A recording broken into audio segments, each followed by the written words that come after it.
Magandang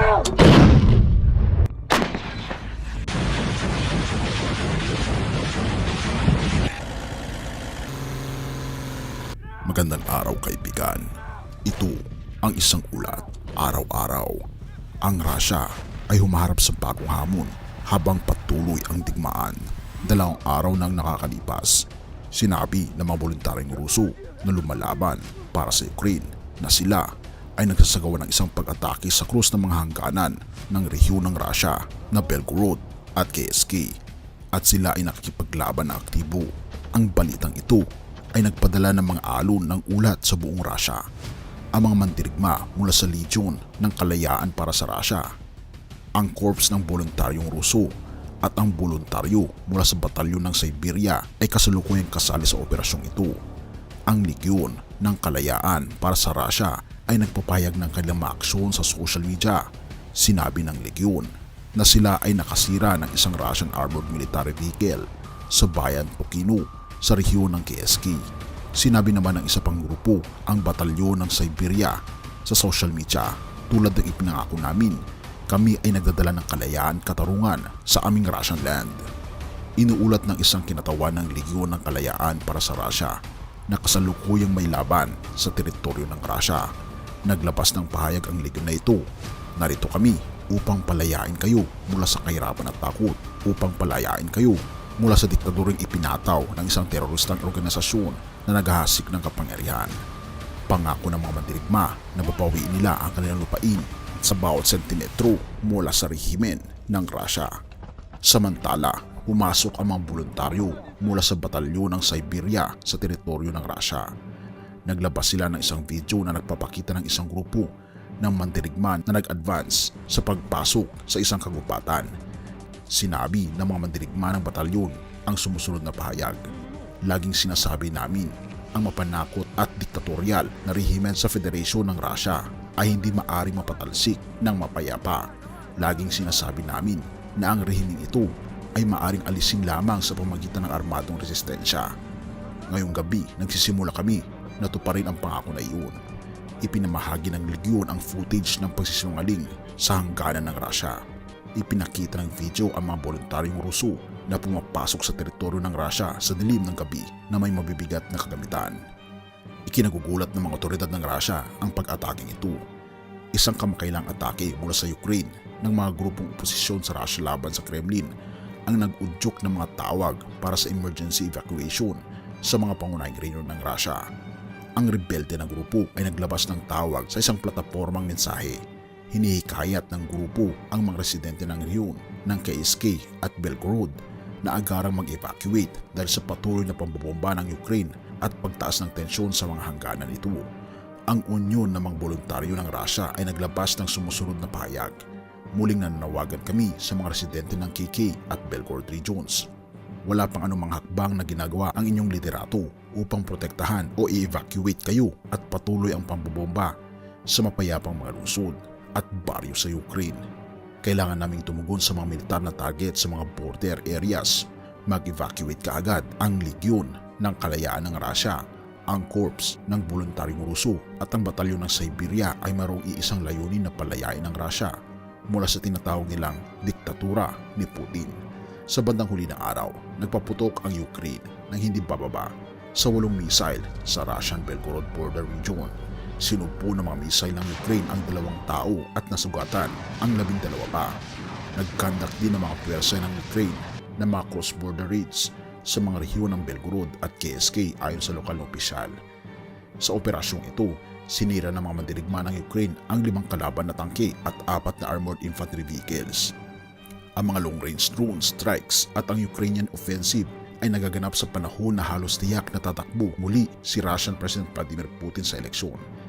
Sinikap ni Putin na pahihintulutan ang mga Ruso na manatili sa kanyang kapangyarihan habang ang digmaan sa Ukraine ay pumapasok sa 2nd taon nito. At sa gitna ng kanyang sinasabing mga panlabas na banta sa bansa, inudyukan ni Putin ang mga Ruso na pumunta sa mga botohan at inilarawan ang paglahok sa mga halalan bilang isang pagpapakita ng pagiging makabayan. Itinatag ni Putin sa mga Ruso na ang tanging pagmumulan ng kapayapaan sa bansa ay ang taong bayan.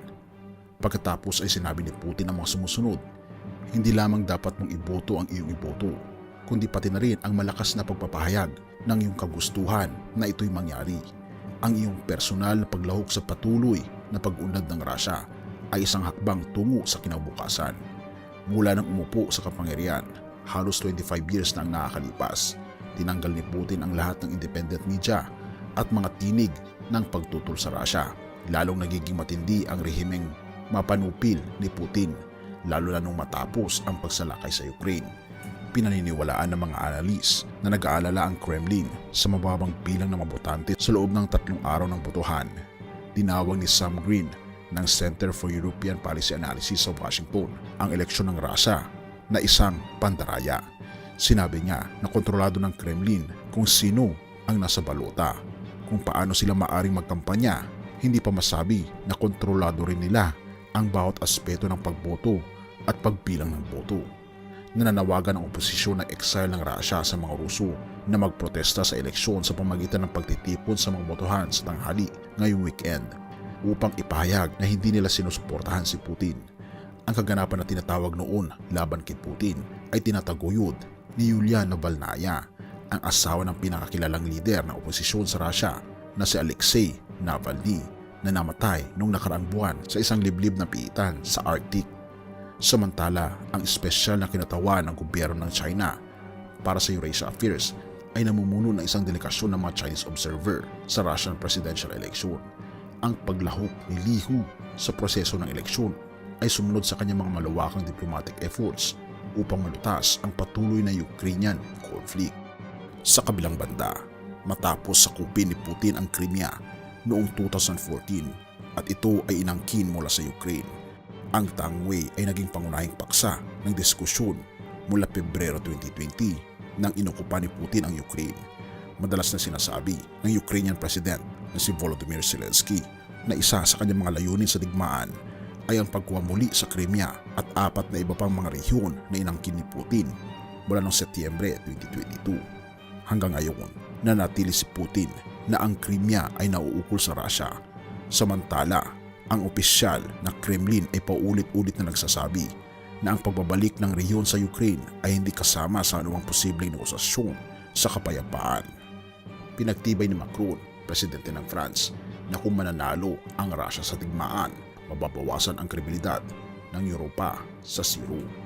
Tinatapos ni Macron ang kanyang mga pahayag sa pagpapakatatag na ang France ay tumitingin sa Russia bilang kaaway dahil sa suporta nito sa Kiev. Patuloy na ipinapalabas ni Macron ang kanyang mga pahayag laban sa Russia. Mga taga-Roma 13 verse 12. Ang pagliligtas sa atin ay higit ng malapit ngayon kaysa noong tayo unang sumampalataya sa Panginoon, na mamaalam na ang gabi at malapit nang lumiwanag. Layuan na natin ang lahat ng masasamang gawain at italaga natin ang sarili sa paggawa ng mabuti. Mga kaibigan, parating na ang liwanag. Tayo maghanda at talikuran natin ang kadiliman. Humarap tayo sa kaligtasan ng ating Panginoong Diyos. Purihin ang ating Panginoong Diyos at salamat kaibigan sa iyong panonood. Tayo manalangin. Ama naming banal, mapagre naming Diyos, kami po'y lubos na nagpapasalamat sa inyo na nakikita na po namin ang liwanag, bagaman napakadilim, Panginoon, ng mundong ito. Ngunit dahil sa aming Panginoon Kristo na siyang nagbigay sa amin ng pag-asa, naniniwala kami na malapit na ang araw ng kaliwanagan. Salamat po, Panginoon, sa inyo pong pagprotekta sa bawat isa. Gabayan kami at inaalay po namin ang aming buhay sa inyo ngayon at tulungan kami na talikuran ang kasalanan. Salamat po, Panginoon, at patawarin po kami sa lahat ng aming pagkukulang pagkasala, sapagkat aming samot hiling sa matamis na pangalan ng aming Panginoon Jesus. Amen.